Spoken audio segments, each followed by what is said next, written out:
Ladies and gentlemen, welcome in 2-1-4-3. This is Under Review coming at you live with episode 150. The big 150. We have made it 150 weeks in a row. I'd say that's an accomplishment and a pretty good one. I think we got to take a second to appreciate the dedication of Under Review for bringing an episode. The consistency. Every week for 150 weeks. Ladies and gentlemen, it might sound easy, but let me tell you, it ain't always easy. All right. And we've gotten this far, but we're not stopping. We're not even slowing down. So this holiday season, you'll still be able to enjoy us every week, just like you have for the last 2 years. Ain't that the truth? We were already talking about our 3-year anniversary is coming up here in the next 7-8 weeks or so. Yeah. So we're super excited for that. Time flies when you're having fun. We've seen a lot of improvement with sound quality as well as video quality, as well as locations changing ever so constantly.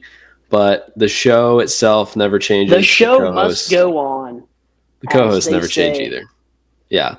So we're happy to be here. We're happy to keep doing it. And we're going to do our stat of the week like we do every week. Brought to you by Andrews Logistics. This is an interesting stat for you, as I actually talked about this with Nick a couple days ago, but I just felt like it's pretty crazy, so I have to say it. All right. Air Force became the first team in FBS history to win a game with 0 passing yards. Ladies and gentlemen, they did not complete a single pass and still managed to win the game. In this day and age, especially with passing being such an emphasis, I mean, that's a stat that I don't know if we're ever going to see again. So we just got to appreciate that. And, of course, it came from one of the service schools who only run the ball.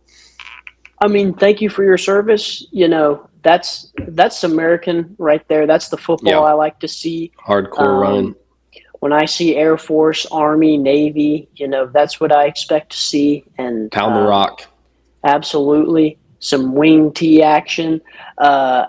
Speaking of Air Force, Army has been, for some reason, a lot better than they have been in years past. They've been kind of nasty. Yeah. Maybe might possibly sneak in as a 12 seed in the college football playoffs. Potentially.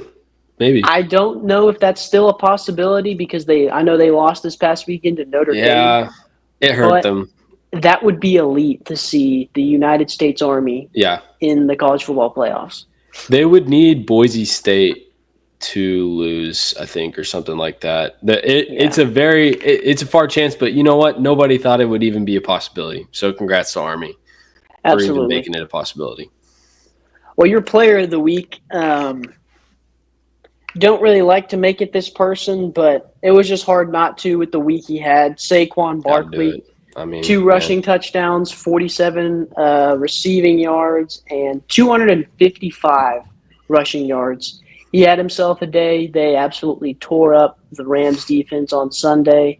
Not much of a game between Philadelphia and LA. You know, I mean, you can see right there, Philly's run game just went wild. So from the get-go, Philly was on them. They've been cruising and rolling as of late, and so they steamrolled through the Rams. Yeah, I don't know. I mean, I just think I got to say something, and people are going to be mad about it, but Saquon's a great player.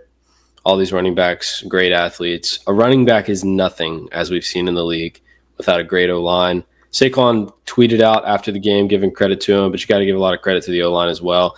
And you got to give a ton of credit to the Rams for just folding and letting Saquon have 2 70-plus yard touchdown runs, which really helped that 255 stat.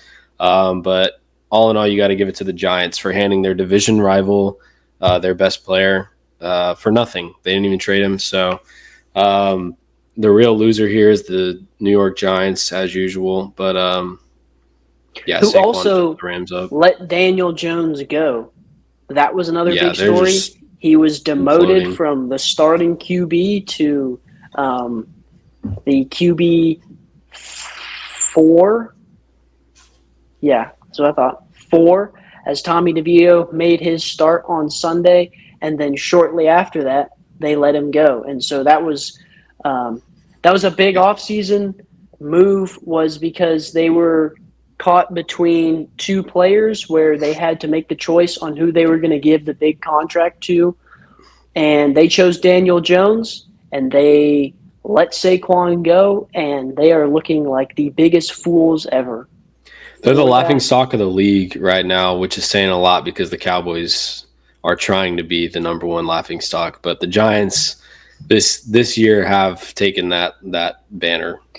And this Thanksgiving will be unironically a close game because the Giants and Cowboys are both just so bad right now that, oh yeah, I mean, it's gonna be a close game, but it's just because both teams are so bad. You know, you've got Tommy DeVito, who's going to be starting for the Giants. Cooper Rush will be at the helm as usual on Thursday for the Cowboys, but it's just going to be a slop fest. I'm not looking forward to it, but we should squeak out a win there just because I think the Giants are worse than we are at this current time. For those of you that like to take afternoon naps for Thanksgiving, which is most people, enjoy that nap at about 3:30 on Thursday. No need to even watch the game. Obviously, we're going to be watching the game, but it's going to be a tough one to get through. So happy Thanksgiving, everyone. We give you the slop fest that is the Dallas Cowboys versus the New York Giants. Which speaking of the Cowboys, let's just go ahead and get that game out of the way. Yeah. You know, Cowboys won in Washington. Weird game. Ridiculous ending. There was like 30 points in the last 10 minutes of the game. Yeah, it was nuts. Cowboys barely squeaked out a win, but I think one thing that's kind of like the epitome of the Cowboys' decision-making is the one thing you think about is on the onside kick that we returned for a touchdown. At that point in the game, we're ahead 27-26. So you recover the ball and you just lay down because at that point we kneel the clock out, game's over. Well, we run it 20 back. Seconds or something. Yeah. And so the Commanders then go down 8 points and they get a couple, dinks and dunks and move the field up a little bit or move themselves up the field a little bit, and they put themselves in position to throw a Hail Mary. Obviously, 5 yards short, gets picked and the game's over, but, that's just kind of poor decision-making from the special teams, right? Obviously, you see field ahead of you, so you want to run it back for a touchdown, but it's like if you just lay down, the game is over right there. But we gave them a chance to, come back and throw a Hail Mary to tie the game. Yeah, we did. Squeaked out of there with a win. At this point, we really don't want wins because we want a good draft pick. The season's already over, but now we're going to win some stupid games, I'm sure. But nothing really much to say there. Thursday Night Football, the Steelers took a loss. Mike Tomlin falls to 0-5 on Thursday Night Football versus division rivals on the road. So I know that was a lot of a stat right there, but basically Thursday Night Football on the road, not really Mike Tomlin's thing. And a lot of people were saying that coming into the game. Snowstorm comes in out of nowhere. It was snowing so bad you could barely see the field. That didn't stop famous Jameis and the Browns from taking the dub over the Pittsburgh Steelers. That's not really notable for the Browns as their season is already over, but the Steelers are in a tight division race with the Ravens. And so not much to say about the game in general, but the Steelers taking a loss is a big deal. They've been a good team all year, and their defense has really kept them in the season because their offense has a lot to figure out. Yeah, that was what I was going to say is the Steelers lose 19-24, and kind of what had been happening a lot earlier in the season when they were winning a lot of games. At that point, their defense was just suffocating the opposing offense so much that it didn't really matter whether or not the offense was scoring because they were winning games anyway. But this time their offense was so bad that they couldn't even – they scored 19 points, and so – which, the weather could have been a factor there. Sure, absolutely. A little bit. But, they should be used to the cold environment. Yeah. They play up north. And Jameis, one thing he said before the game is that you don't really solidify yourself as a Brown until you beat the Steelers. And he went out and did that. So good for him. He's a Brown.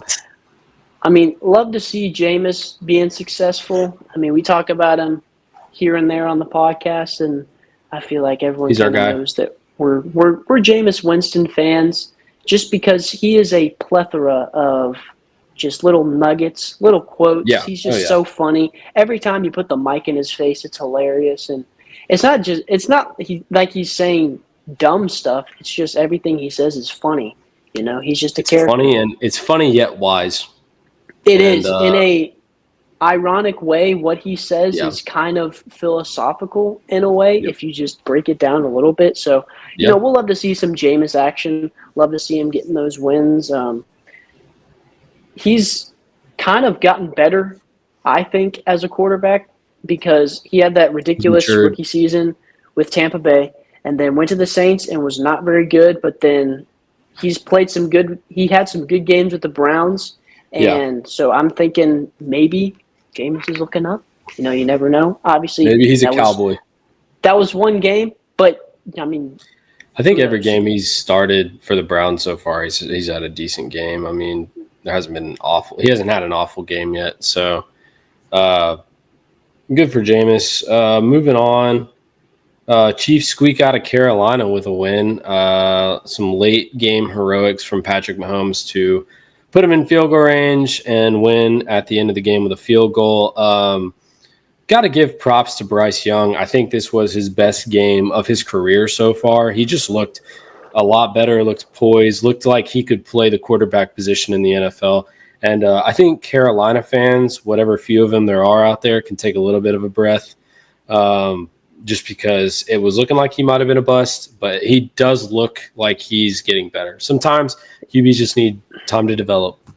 These last 3 or 4 weeks or so, I want to say Bryce Young has looked a lot better. Obviously, it's tough in Carolina just because, I mean, ownership is bad, coaching is bad, no O-line, running game's not great, don't have any weapons, you know, offensively in the wide receiver room.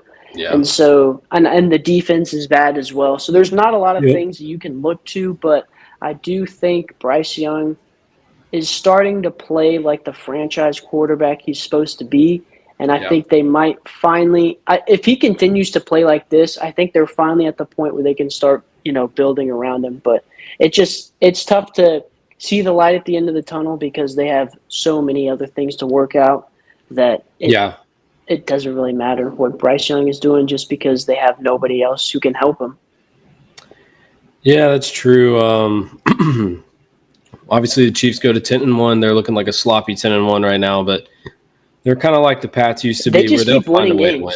They'll find a way to win. And obviously, the Chiefs like to play their best ball January, February. So, and I do think the Chiefs are the best team right now, just because it was kind of talked about a little bit last week, just with the loss. But you just think about how they've had it's kind of pick and plug, and what I mean by that is, you know, at the beginning of the season, Travis Kelce wasn't playing well, but they were still winning games. And then Rashee Rice goes down, who was their clear wide receiver one, who was having a ridiculous season, and they're still winning games. Isaiah Pacheco, early in the season, he goes down, and so their best running back is not playing, and they're still winning games. Defensively, they had injuries, but, you know, they're still winning games. And so it was kind of just whoever they were bringing in, whoever they were using on the field, they were winning games. And so they were picking and plugging the 11 guys on the field. And so they're a 10-1 team.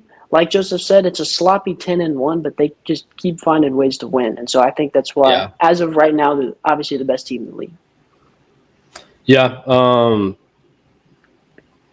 lot of people would disagree with that, but I actually agree, because a lot of people would say the Lions are the best team in the league just because you're winning games by a lot. I think experience matters, and the Chiefs have experience to know you don't want to peak too soon, you know, and not that they're trying to have close games, but like they ramp up to January is their goal. So I think all these players have been here before, right? The coaching staff has been there before. They know what it's like. They know, you know, that there's a whole another level of football you have to get to here in January and February. So all the greats talk about it. They're not worried about it. It's hard to play with the same intensity when you've been winning Super Bowls in September and October. All you're trying to do is get to the playoffs, and that's what the Chiefs are doing right now. They're winning games, and they're going to get to the playoffs. So, and you got to give them props. They're still winning, even though, I mean, it doesn't have to look good. A win is a win. So, speaking of the Lions beat the Colts. The Colts had a little bit of a sliver of hope. It's kind of fading now to maybe make the playoffs. Anthony Richardson, like we said last week, had a good game last week. Looked horrendous this week, and the entire Colts team did. The Lions, they are the clear-cut NFC favorites right now. The crazy thing about the Lions division is Minnesota's one game behind them, and Green Bay's one game behind Minnesota. So it's going to be tight for Detroit, but Detroit is looking like the big favorite to get out of the NFC right now. Unfortunately for the Colts, they had that two quarterback tandem going where it was Joe Flacco and Anthony Richardson, and it was the same thing with both quarterbacks where, 1 week Joe Flacco would look like the answer that was going to save the Colts season, and then the next week he would be awful. And then Anthony Richardson, 2 weeks ago, he comes back and plays a really good game against the Jets, and they win. But then this past week on Sunday, they play the Lions, and he looks absolutely horrible. So it's just you kind of don't really know what to do there. Anthony Richardson is supposed to be the franchise guy. Obviously, he's still really early in his career, and even at Florida, he didn't play a lot of games. So there is that whole other aspect where you think maybe he needs to play games and, develop a little bit. I do think it's good that they have Joe Flacco there just because he's been a seasoned vet in the league for a while. He won a Super Bowl. So, he's got that experience that he'll be able to hopefully pass on to Anthony Richardson. But I still think Anthony Richardson can be good. I think you just got to let him develop, give him time. Just let him do his thing. Yeah.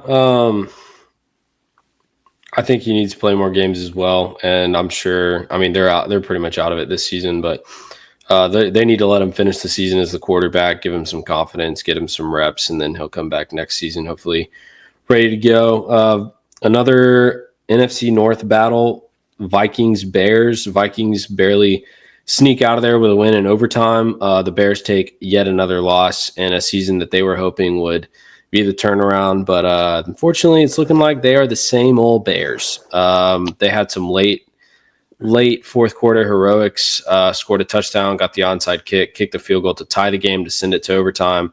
Sam Darnold and the Vikings drive down the field late in overtime and get a field goal for the win. It doesn't really matter that it was a close game because Chicago lost, and Chicago lately has been playing some close games but still losing. So I think they're going to need to find another coach at the end of this season. I think so as well. It's an unfortunate franchise because they've been so bad for so long, and they just can't seem to make the right decisions. They couldn't seem to find a quarterback, and so they've got a lot to figure out. I do think it starts with coaching. That should be priority one at the end of the season, just because who you have has not proven anything that would cause you to think he deserves to keep his job. So I think absolutely go out, get a new coach. Yeah, rumors are they're going to be going for Ben Johnson on Detroit. Mike McCarthy will be available in the offseason, so there is one option. Not sure if you want him, though. Well, there was a quote that came out today or yesterday that Jerry said it's not crazy to say that he would be extended. So hopefully Jerry's just doing some PR there. I did see that, but obviously, I don't think he's going to keep him. You know how we feel here on Under Review. We talk about the Cowboys and Mike McCarthy and Jerry all the time. So you know our thoughts and opinions on that. Unfortunately, we can never get our way.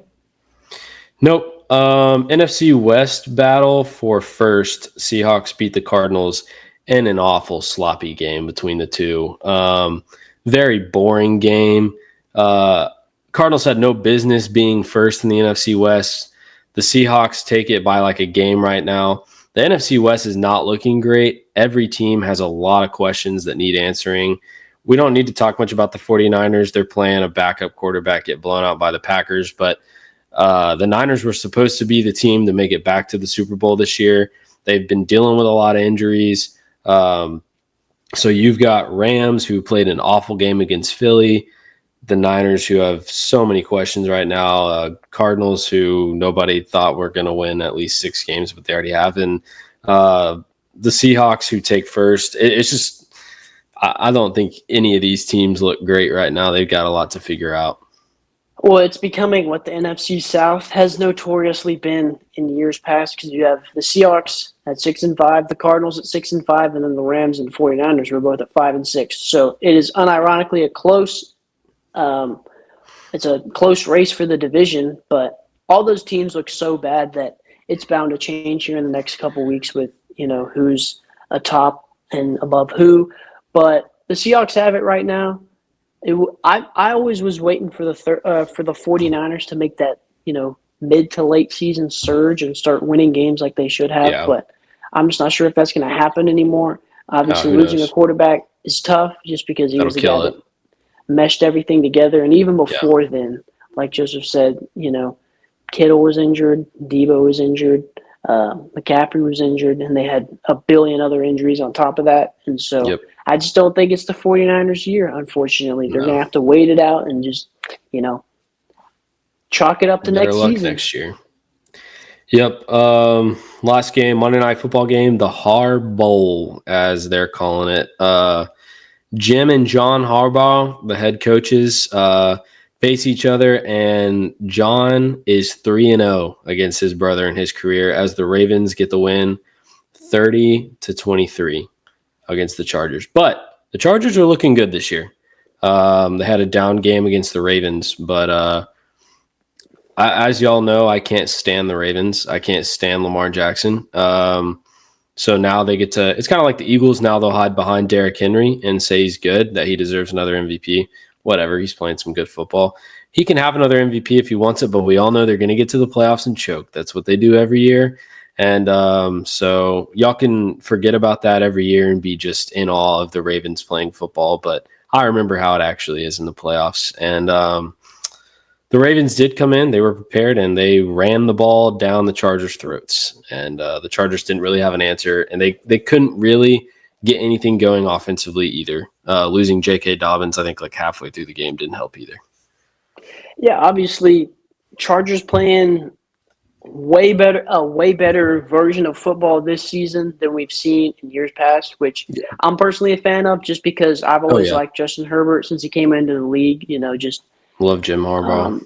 Super talented guy, but just never seemed to have the ball bounce his way or luck go his way. But now he's got a coach that's invested in him, that is really eager to develop this guy and build this franchise around him. And, he comes in. I mean, Jim Harbaugh comes in and literally turns the franchise around in one season. I mean, they're 7-4. Yes, they lost, but I mean, they've already won 7 games and they've only lost 4. And this is way better than they looked in years past. Yeah.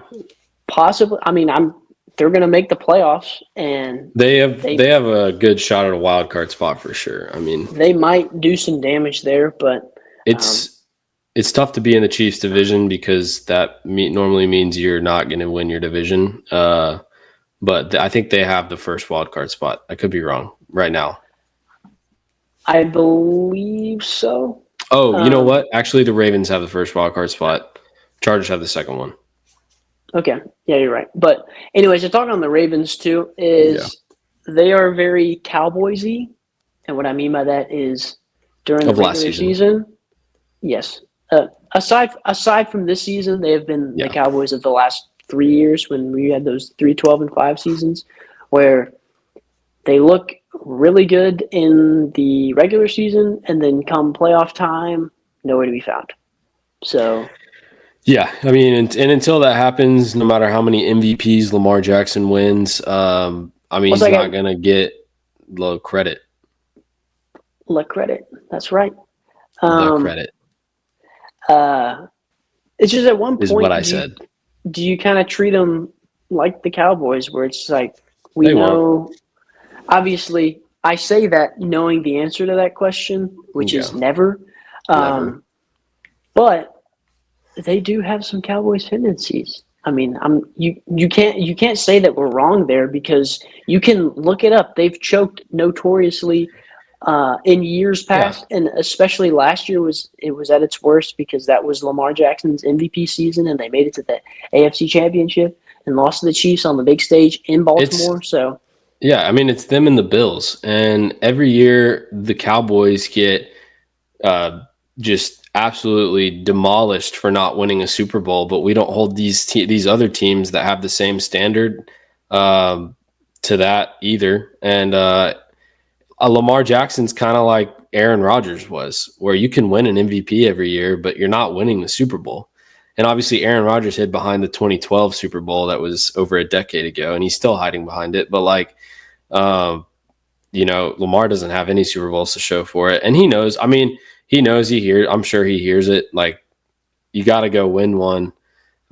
You got to beat Kansas City or whoever it's going to be that you're playing, and you got to go win one before people will really give you the respect and the credit you want to be that status of quarterback. It just stinks to be an AFC team just in this current era, because the Chiefs run it, and they have ran it for the last 5 years or so. Well, and they're going to continue to run it for years to come. As long as the Chiefs have Patrick Mahomes, they're going to continue to be ridiculous.